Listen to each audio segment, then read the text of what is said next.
So I thought I was having a rough day today, and I pulled up in the parking lot and this is what I see. That's never good. Poor little bugger. So it's about 4 o'clock. I had to do, I did have to go bid out some work today, so I had a little bit of responsible stuff to do.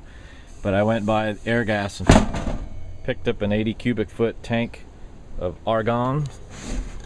Argonator, let me see here, hold on. Compressed argon, non-flammable. This is an industrial grade.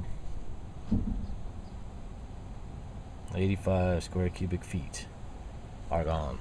So that's pretty cool. Let's go get this set up in the shop. Oh, let me show you what else I got when I was there at Air Gas. Well, I didn't get this. I found this online. Got a PDF right off of Miller's site, printed it out. So now I have the owner's manual, which makes me happy. And then I undug one of these guys. You remember these old Tupperware containers? I think they were meant mostly for like sewing kits and stuff. Well, I'm going to use them for my little bits and bobbles. I got these straight collets. Well, I picked up a thing of 5 straight collets, 3/32. I picked up some button caps for the TIG torch. Oh, back cap short. And then last but not completely least, I picked up some wire. My welding guru Super Genius recommended I pick up some 308L, 3/32. It's stainless steel wire. He said this is totally acceptable to use this stainless wire even on carbon. Nice, clean, strong welds. And then just to fart around, this was about this is a pound. What is it? Yeah, 1 pound. He sold it to me for 17 bucks.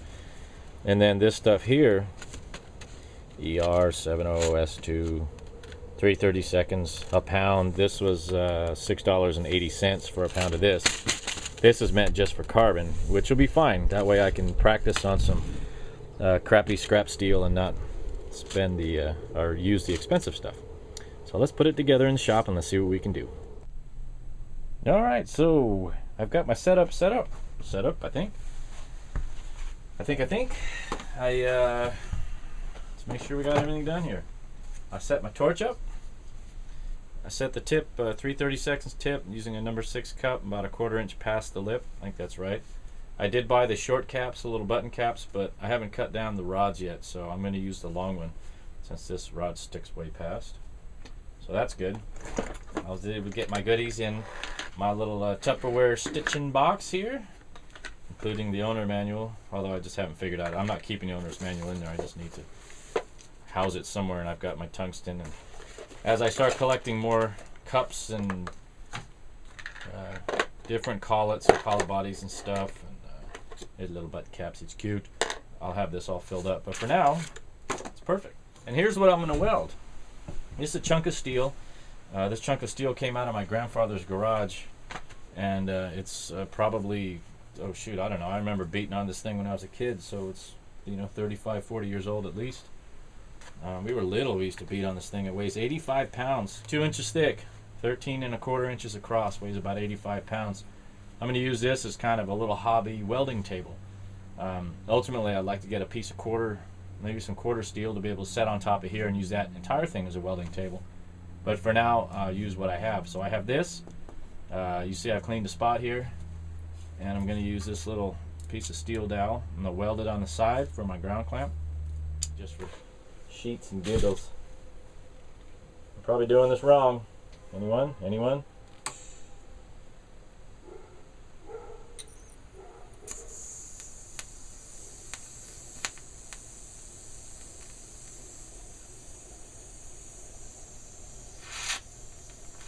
Not a bad noise? Ooh, there it goes.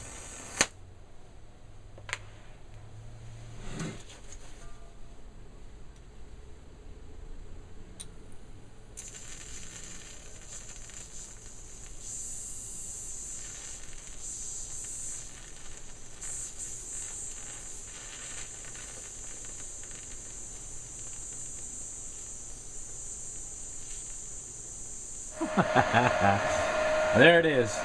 Ugly in all its glory. I had to pick a round dowel type thing. I welded up underneath it. Of course, this stuff flows like water when you get it hot. and this is 2 inches thick, and this takes forever to get hot. So far be it for me to take the easy route for the very first try. So there it is. Now I can always look at it in its ugliness and see how I am improving. Practice with some lighter gauge stuff, that's a little easier, because this thick stuff's a real pain. There you go. Wait for that thing to cool off and shut off.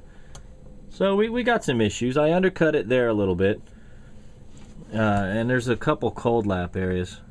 It was just very hard getting this big thick chunk of steel to flow without having all the material I was adding to it flow off. So